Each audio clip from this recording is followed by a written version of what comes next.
My mother was diagnosed with manic depressive schizophrenia. They treated her with all kinds of medicine, but it wasn't the right stuff. I'm sure of it. I remember not having enough food. I would be about 3 or 4, and there was 4 or 5 of us in a bed in the winter, in our snowsuits and our boots, underneath the blanket. You don't know when you're 4 or 5 that the electricity's been turned off and there's no gas and no heat, right? My stepfather that my mother got with was an alcoholic. He wasn't a happy camper. So that's where the physical and sexual abuse started coming in. He would grab your ponytail and say, "Don't move," and you'd cry because it hurts. And he'd say, "Don't move. If you don't move, it won't hurt." Well, it's hard when you're a little girl to stand there for 20 minutes and not move. He started raping me. I was maybe 6 or 7. When I was 8 or 9, I told my mother, I said, "This family member has been raping me for years, and I'm talking severe." She went, "Well, I can't do anything. What did you do? What did you say?" I said, "Ma," I said, "What do you mean, what did I?" "Well, don't worry, he won't do it anymore. You're too old now anyway."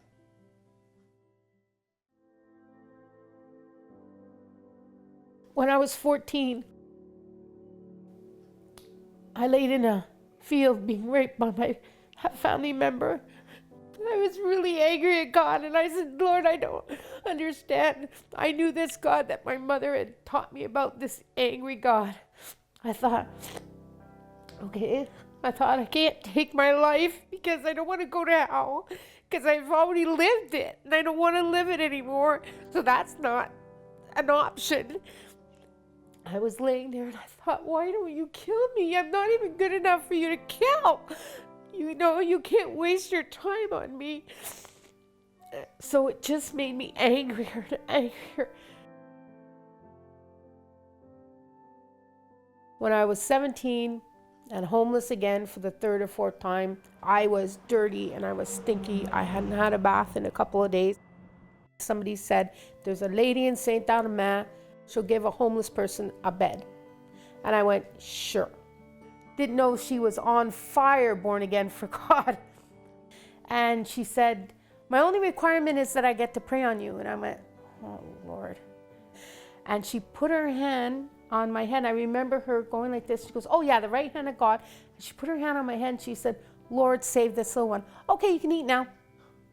That's all she said. And I thought, is that all? "Oh no, you're going to be saved." She said, "You don't have to make it a big long prayer."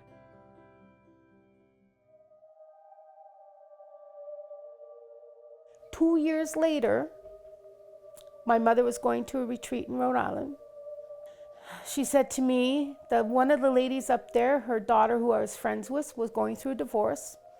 So she said, "Can you come up and be with Bernadette?" She gets me up on a Sunday morning and she wakes me up out of bed and she goes, "You got to get ready to go to church." And I said, "No." I said, "My mother promised me I didn't have to do anything about this church thing and whatever." And she goes, "Well, I'm not your mother and you lived in my house overnight and that gives me rights to you. So, hey, up."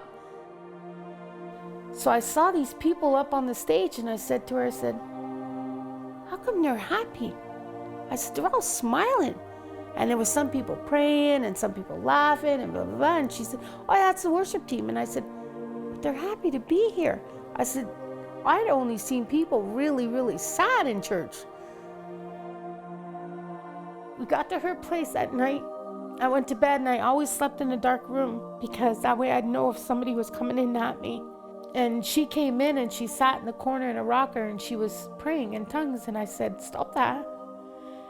And she said, "No." She put her hand on me and she started to pray.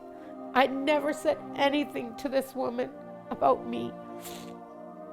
And I said, "If you don't take your hands off me, I'm going to hurt you." And she said, "I can't. God told me to pray because he knew that's what I needed. I didn't need to come to the altar and, now's the time, just come give your life to the Lord. I needed radical saving." And I saw Jesus standing there as much as you're seeing me.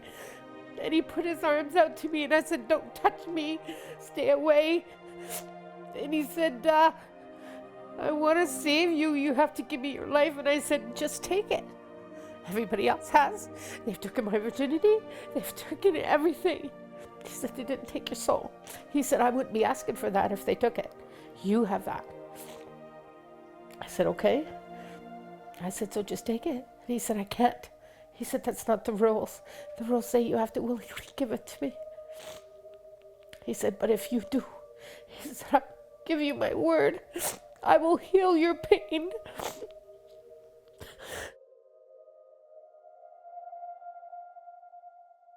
I would say I went from being beat to upbeat.